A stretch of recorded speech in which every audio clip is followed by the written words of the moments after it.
Les hablaré un poco de las generalidades de la micología. ¿Qué es la micología? La micología es la rama de la biología que tiene por objetivo el estudio de los hongos. Las características de los hongos es ser eucariotas, carecer de clorofila y no ser autótrofos, es decir, no generan su propia energía. La clasificación de estos se va a basar, dependiendo de su tamaño, en dos grandes grupos, macroscópicos y microscópicos. Dentro de los macroscópicos tenemos aquellos que sirven de alimento a diversos seres vivos y pueden causar intoxicación alimentaria. Dentro de los microscópicos encontramos los que nos ayudan a la fermentación y a la elaboración de antibióticos, los cuales pueden ser causantes de cuadros patológicos. En el reino fungi encontramos 5 subdivisiones dependiendo su reproducción. Estas pueden ser Deuteromycota, Mastigomycota, Basidiomycota, Zygomycota y Ascomycota.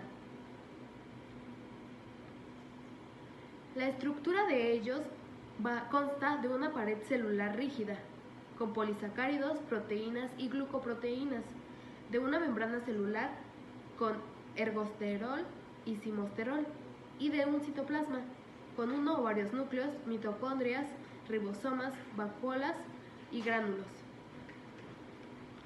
Desde un punto de vista más complejo, tenemos que la membrana está constituida por ergosterol y simosterol. La pared celular está principalmente compuesta por quitina y se produce por esporas.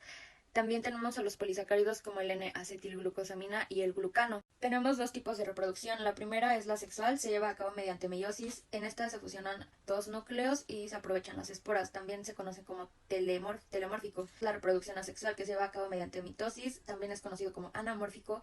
En esta no hay fusión de núcleos y son producidos por órganos conidiógenos. También tenemos que su reproducción ocurre mediante desarrollo blástico. Estos son hongos levaduriformes, y desarrollo tálico, que son hongos miceliales. En cuanto a los microscópicos, tenemos una unidad anatómica que es una estructura filamentosa conocida como hifa. Un conjunto de hifas forma un micelio. Existen dos tipos de micelios, los de color claro llamados moniliásticos y los micelios oscuros o de color marrón que son denominados de Vamos a los aero y a los vegetativos. Los aeros son reproductores. El micelio se encuentra encima del material orgánico en contacto con el aire y este lleva a cabo la multiplicación del hongo. En cuanto al vegetativo, este está dentro del sustrato orgánico para obtener nutrientes y realizar funciones como vivir y cumplir actividades biológicas. Hoy hablaremos acerca de la clasificación de la micosis. Para entender un poquito más acerca de la micosis, debemos de saber que esta se va a clasificar en diferentes formas. Una de las más utilizadas es la que se va a dividir en superficiales, subcutáneas, sistémicas, profundas y oportunistas. Bueno, hablaremos cada una de ellas, cómo es que funcionan y daré un pequeño ejemplo de qué es lo que son. Bueno, las superficiales vamos a conocer que van a ser las más frecuentes. Son más frecuentes. Esas van a ser más frecuentes. Y aparte serán cosmopolitas. Bueno, ¿qué quiere decir que son cosmopolitas? Bueno, estos van a englobar una amplia gama de procesos infecciosos. Un gran ejemplo de las superficiales va a ser la tiña negra. La tiña negra es una enfermedad que se va a presentar en la piel. Son como tipo manchas negras que se van a presentar ya sea en la mano, en el brazo, etc. Las subcutáneas van a ser más frecuentes en grupos. Recordamos, más frecuentes en grupos. Un gran ejemplo de las subcutáneas va a ser la esporotricosis. Esporotricosis. La esporotricosis van a ser pequeñas costritas que se van a presentar en el brazo, en la pierna y asimismo mientras y cuando esté en la piel. En las sistémicas vamos a conocer aquellas que se van a caracterizar porque están limitadas a zonas. Limitadas a zonas. Serán las hitoplasmosis. Hitoplasmosis. El igual van a ser las profundas, que van a ser un gran ejemplo, la hitoplasmosis. ¿Ok? Y por último, las oportunistas van a ser cosmopolitas de igual manera. Aquí le agregamos cosmopolitas. Y estas, a diferencia que su frecuencia ya no va a ser limitada, ahora va a ser incrementada dependiendo a la presencia de personas. Entonces, esta va a incrementar a base de la presencia de personas. Y un ejemplo de las oportunistas va a ser la candidiasis. Esta candidiasis va a ser como tipo cebito blanco que se va a presentar en la mucosa oral. Y pues, bueno, ahora van a existir diferentes mecanismos de transmisión de la micosis. Transmisión de la micosis. Uno de esos transmisores va a ser debido al contacto directo. Otra va a ser por la penetración percutánea.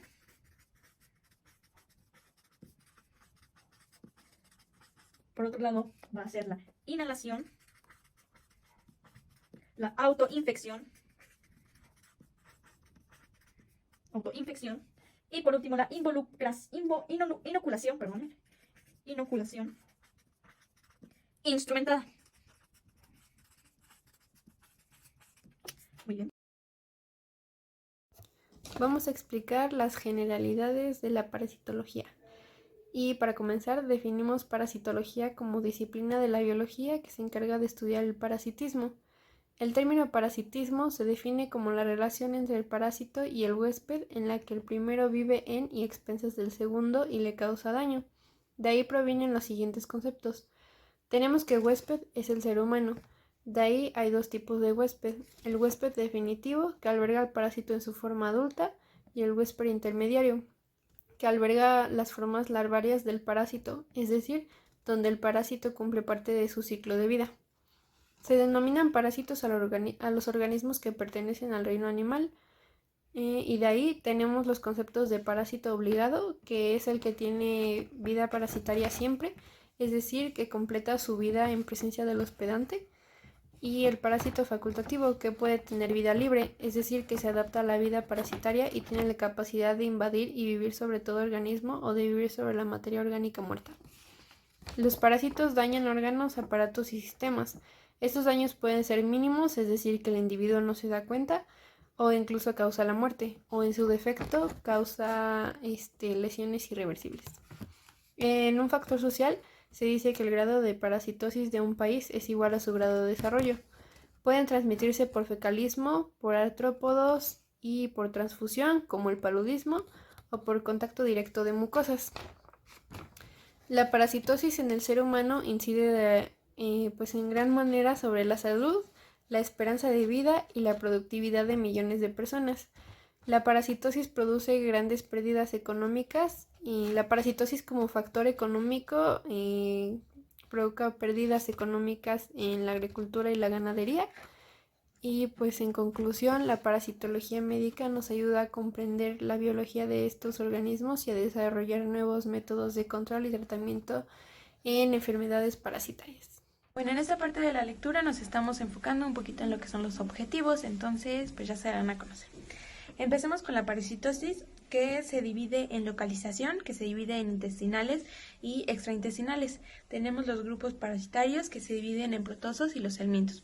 Tenemos la dinámica de transmisión, que se divide en el fecalismo y en artrópodos de transfusión, de vía placentaria y contacto directo de mucosa. En esta parte, las transmitidas por el fecalismo son los himenolepiosis, los cisticercosis y los hidatidosis. Tenemos los artrópodos, que son transmitidas por el paludismo, los leishmanismos y los tripanosomosis. Tenemos los de transfusión, que son el paludismo, los tripanosomosis y los taxoplasmosis. De ahí tenemos la vía placentaria, que también son transmitidas por la taxoplasmosis, el paludismo y los tripanosomosis. De ahí tenemos la helmintosis, que puede ser transmitida por fecalismo también. Tenemos también helmintosis, que es transmitida por el suelo, que son los ricocefalosis, los ascariosis y los cinariosis, los estrogiloidosis y los dermatitis verniosa reptante. También tenemos lo que son los helmintidos transmitidos por ingestión de alimentos, que son por la carne insuficientemente cocida y que contiene formas parasitarias. De ahí tenemos lo que son los helmintos, que pues son metasorios, organismos pluricelulares complejos en sus funciones digestivas, de representación y de excreción. Algunos son hermafroditas y muchos son dioicos, o sea, de sexos separados, ovíparos y pocos vivíparos. Y por último tenemos lo que son los protozoarios, que son organismos unicelulares eucariontes con estadios de protocito, quiste, ooquiste, espora, merotes, quiotes. Y nada más.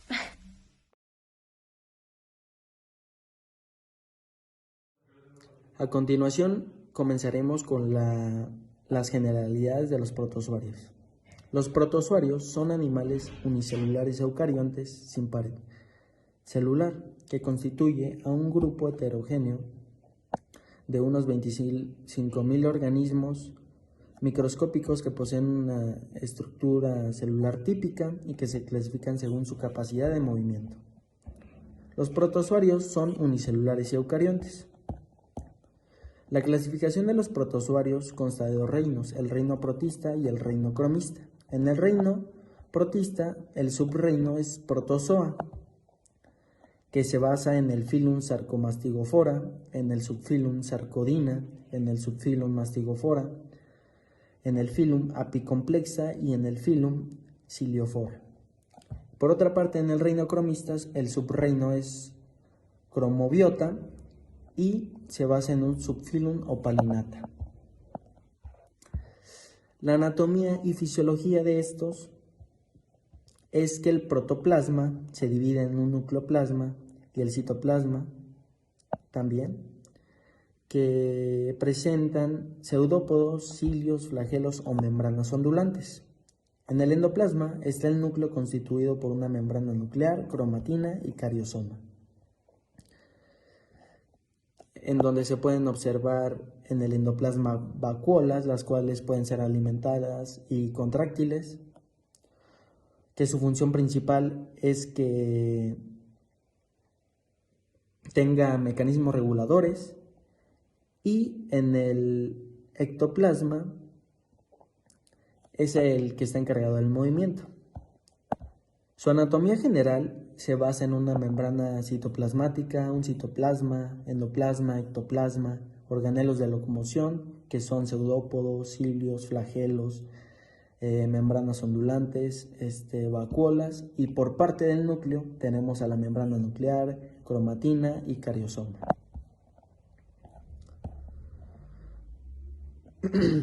Como punto importante podemos notar que presenta un metabolismo anaerobio y las fases del quiste y trofozoite.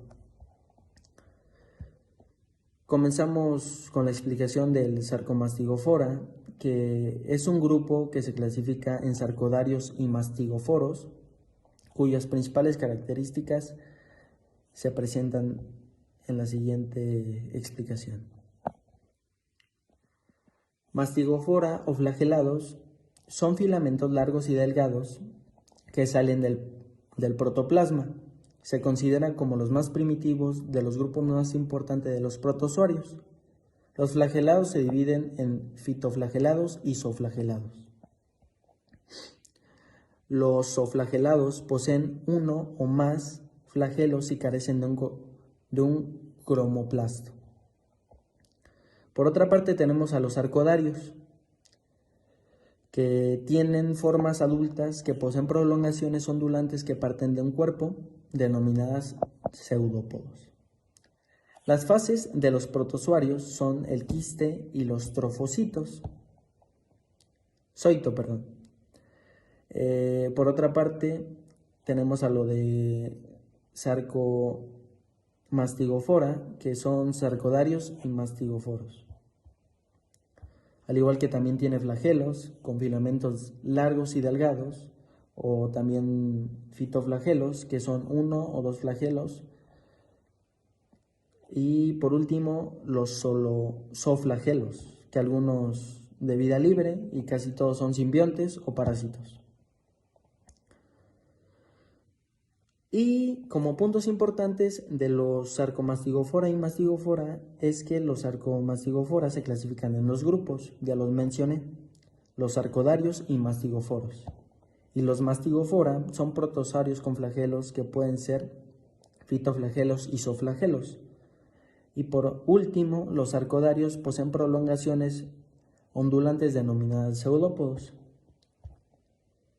La plicomplexa se trata de un grupo de protozoos parásitos caracterizados por su presencia de un complicado complejo apical. Tienen una membrana compuesta por alvéolos, ya que hay más de 300 géneros que incluyen cerca de 4.600 especies, que son parásitos intracelulares obligados durante su fase proliferativa con complicados ciclos biológicos en los que presentan fases sexuales en huéspedes definitivos y asexuales en huéspedes intermediarios. Bueno, yo les daré a conocer la siguiente parte sobre generalidades sobre los protozoarios. Se han descrito 6.000 especies de protozoarios. Este grupo de los protozoos ciliados son organismos unicelulares que se impulsan mediante diminutas proyecciones parecidas a los pelos, llamados cilios. Ahora les daré lo que es ciliopora. Son ciliados unicelulares y de dos tipos de núcleos, el macronúcleo y el micronúcleo. El macronúcleo es el núcleo transcripcionalmente activo de las células vegetativas y el micronúcleo sirve exclusivamente para los procesos sexuales. Los microorganismos púridos fueron identificados inicialmente como protozoos. Actualmente se encuentran clasificados como hongos con alrededor de 1.200 especies conocidas, aunque solo 15 de ellas se reconocen como patógenas para el humano. El ciclo de la vida micropóridos es exclusivamente intracelular y son parásitos menóxonos, es decir, solo necesitan de un huésped para desarrollarse. Su ciclo de vida tiene una fase de marogonía proliferativa, seguida por una fase de esporogonía que produce esporas infectantes y que son activamente resistentes. Las esporas maduras tienen un aparato de extrusión con forma tubular para inyectar el contenido de la espora en la célula del huésped. Bueno, ahora lo que daré el significado de microsporidia es un organismo unicelular eucariontes con un núcleo y una membrana intraplasmática y una separación de cromosomas en los cuerpos fusiformes. Y también los protozoos deben su supervivencia a su gran poder de reproducción, invasión y destrucción de las células, que se traduce en acción patógena en el huésped. Ahora les daré a conocer uno de los significados de cada uno sobre cariosoma. Cariosoma, masa densa e irregular de filamentos de cromatina en el núcleo celular. El cinotosoma, estructura que se representa en la base de los undulípidos eucaríticas, cilios o flagelos que sirven como punto de nucleación para el crecimiento de los microtúbulos del axonema. Citopigio, sitio por el que se expulsan los desechos de los protozoos. Sigue el citoplasma, es parte de la célula que rodea el núcleo y está limitada por la membrana externa. Citostoma, estos ciliados abertura a modo de boca por donde entran las partículas alimenticias. Cromoplastos, organelo celular que se caracteriza por acumular carotenoides. Ectoplasma, parte interna del citoplasma de algunas células de aspecto más líquido, es evidente en los protozoos. Endoplasma, parte inferior y más densa del citoplasma de la célula. Esporogonia, reproducción mediante esporas, en concreto con la formación de esporocitos durante la fase sexual del ciclo vital de un esporozorio. Eucariantes, tipo celular caracterizado por la presencia del núcleo, organelos, gran tamaño, longitud, reproducción y posibilidad de diferenciación. Mastigóforos, grupo heterogéneo de protozoos caracterizados por la presencia de uno o más flagelos largos en uno o en todas las fases del ciclo vital. Micronemas, orgánulos típicos de protozoos apicomplexa con función secretora. Monoceno, parásito que cumple su ciclo de evolución en el huésped, solo en el huésped. Nucleoplasma, mediante interno semilíquido del núcleo celular. Paristoma, hendidura en la superficie de algunos protozoos. El quiste es la membrana resistente e impermeable que envuelve a un animal o vegetal de pequeño tamaño, en ocasiones microscópico, manteniéndolo completamente aislado del medio. Rhoptrias, orgánulos de aspectos filiformes cuya zona estrecha penetra el conoide desembocando con el polo apical. El Sarcodarius, subdivisión de protozoos de la división Sarcotrypora, principalmente caracterizados por la posición de pseudópodos con los que realizan movimientos. Pseudópodo, prolongación del citoplasma de algunos organismos unicelulares. Y taxonoma, estructura a modo de glándula que termina en cuello angosto a nivel del anillo polar y con forma del saco.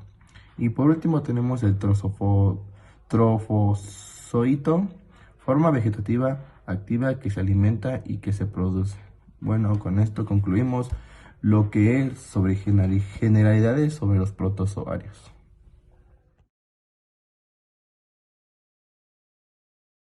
Pues a continuación les daré una breve explicación sobre los helmintos.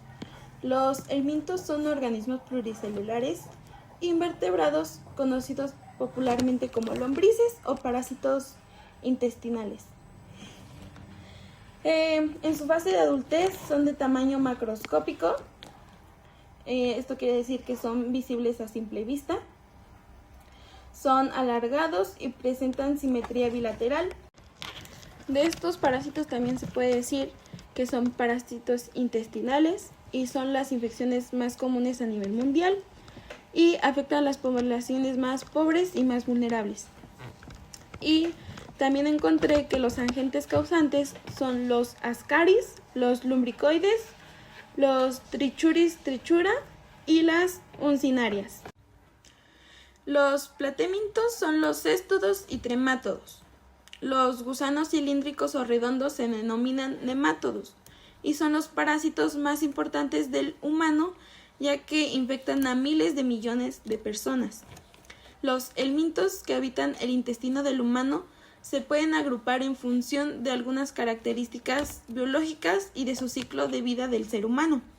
Se clasifican según su anatomía en gusanos planos o platémintos y en cilíndricos o nematelmintos. Los segundos son los más complejos, puesto que presentan cutícula en su superficie, cavidad pseudocelómica, aparato digestivo completo y sexos separados, a diferencia de los primeros que carecen de todo esto. Y pues para concluir, les voy a decir qué causa el parásito helmintos. Los helmintos hacen que absorban mal los nutrientes el organismo. Además, es probable que la ascáride compita con la vitamina A en el intestino. También es importante decir que algunos helmintos también pueden causar la pérdida de apetito y por consiguiente una pérdida de aporte nutricional y de la condición física.